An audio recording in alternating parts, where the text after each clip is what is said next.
Golders Green Crematorium and Mausoleum was the first crematorium to be opened in London, and one of the oldest crematoria in Britain. The land for the crematorium was purchased in 1900, costing £6,000, and the crematorium was opened in 1902 by Sir Henry Thompson. The crematorium, the Philipson Family Mausoleum, designed by Edwin Lutyens, the wall, along with memorials and gates, the Martin Smith Mausoleum, and Into the Silent Land statue are all Grade II listed buildings. The gardens are included in the National Register of Historic Parks and Gardens. Golders Green Crematorium, as it is usually called, is in Hoop Lane, off Finchley Road, Golders Green, London NW11, 10 minutes walk from Golders Green Tube Station.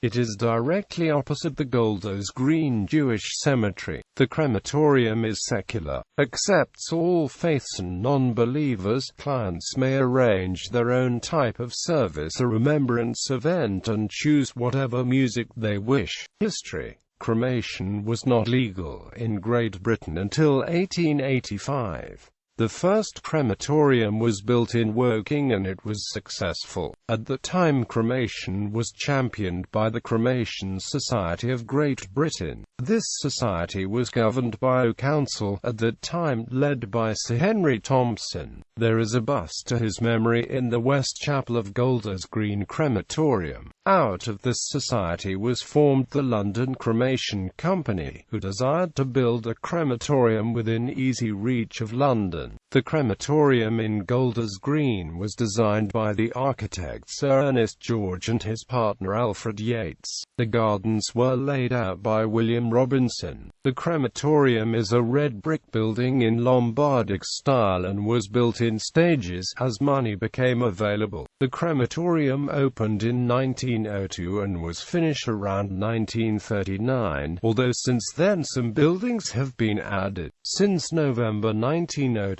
more than 323,500 cremations have taken place at Golders Green Crematorium, far more than any other British crematorium. It is estimated that the crematorium now averages around 2,000 cremations a year. The funerals of many prominent people have taken place there over the last century. Ironically, the ashes of the first person cremated at Woking, Mrs. Jeanette Pickersgill, widow of artist Henry William Pickersgill, were removed from Woking to the East Columbarium at Golders Green, according to Woking's cremation records. The chimney of the crematorium is located within the tower and the building is in an Italianate style. The 12 acres of gardens are extensively planted and produce a beautiful and tranquil environment for visitors. There are several large tombs, 2 ponds and bridge, and a large crocus lawn. Another notable feature is a special children's section, which includes a swinging bench. There is also a Communist corner, with memorials to notables of the Communist Party of Great Britain. There are 2 cremation chapels and a chapel of remembrance.